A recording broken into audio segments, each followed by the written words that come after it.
England had lost the 2 previous tests against the West Indies, in terrible form at the moment. Jamie, what is going on for this England team? Well, I mean, I've been saying it ever since 2011 when we came #1 in the world in Test cricket, which never happens, where basically England cricket lasted, 3 months as the best team in Test cricket. But that's not very long because Test cricket is, we're talking 2 or 3 matches take place in 3 months with every nation and all that. But it's the fact that we're just inconsistent. It's as simple as that. Last summer, we beat India in the most convincing way because we were on home soil. Whenever England are on home soil, I think we can beat anyone. And we proved that against Pakistan and India last summer.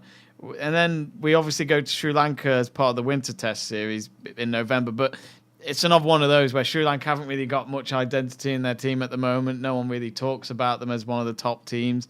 I think they're more of a T20 team at the moment anyway, Sri Lanka. And then we go to West Indies, where we haven't won at the West Indies since 2004. And those were the days when Brian Lara would get 500 runs past us. And Steve Harmison would look at Michael Vaughan and go, I can't do it. I can't do it, Mike. I'm throwing everything at him. He's just hitting it the opposite way. I can't do it. The man whose name was named after a video game. But I just, the way I look at it, I think the real problem is...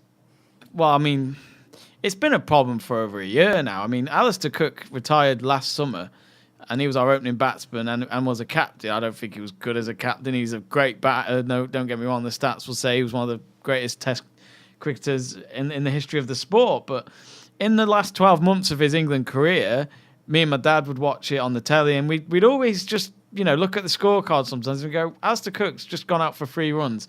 Or he's gone out for 12 this time, or he's gone out for 5. What is going on? Yeah. This is really bad. We can't do this. What do you think? What do you think the reason's been for the decline in Test runs? Because this is what I'm saying. It's not just Cook, is it? No. This is what I'm saying. We've had an opening batsman problem for over 2 years now, and Alistair Cook started it, but he had to retire because he was not getting any better.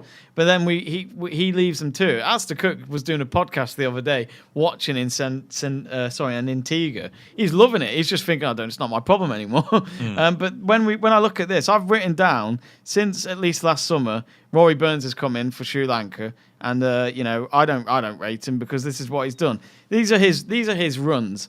Rory Burns against Sri Lanka got 9 runs in his first ever test, which is understandable. Pressure's on him a little bit. He's got to get used to it. Yeah. 23, that's more like it. Yeah. 43 in the second test. Good. Then 59, lot more like it, half century. Then it goes down, 14 and 7. That's to wrap up in Sri Lanka. And this is him now at West Indies, where he started off with 2. Not great. 84, fantastic, still lost. 4, 16, and currently 29 in this test at the moment. And then I look again, and Keaton Jennings is another one. 23 runs, then 10.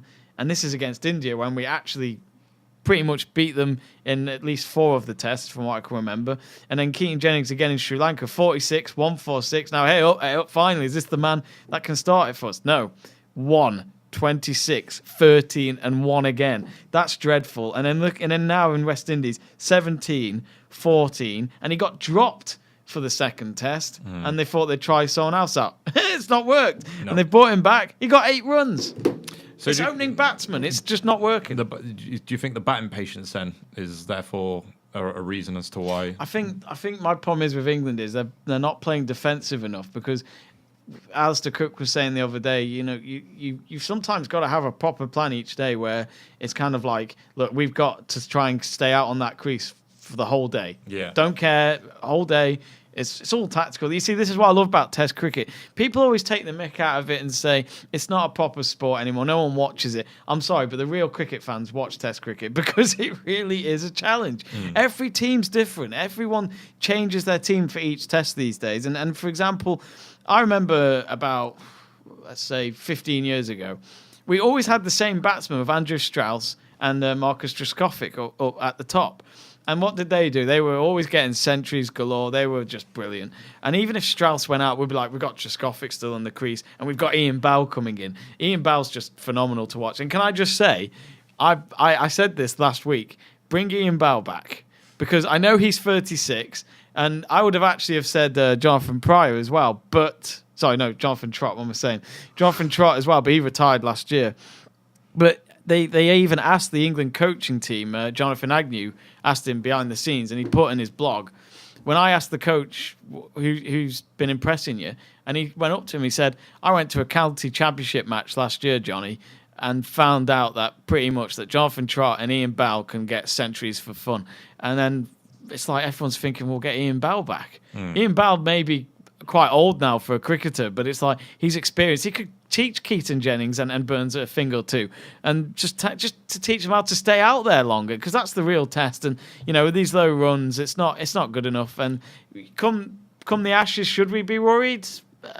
Half and half. Yeah, the pace bowlers certainly give England a good chance, I think, in any situation. Yeah, and you mentioned about the home situation, of course.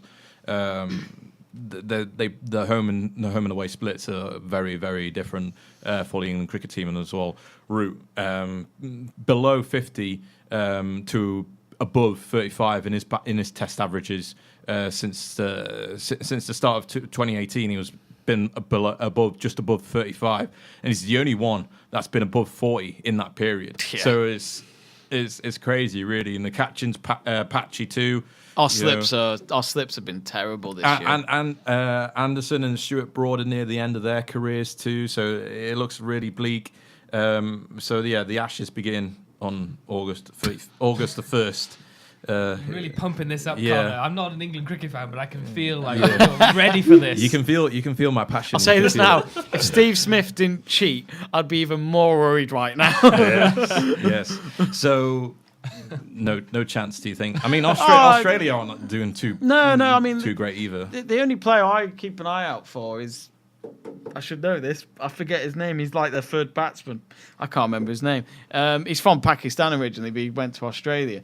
But there's no identity in the Australian team because Steve Smith and Matthew Hayden and the list goes on. Like they are the proper cricketers. But then when Steve Smith got done with the sandpaper case, which. What an idiot! What a cricketer, and then he does that. Can I ask how long have they got left on their bans, or are they they are banned for another year? I think it was at least 2 years.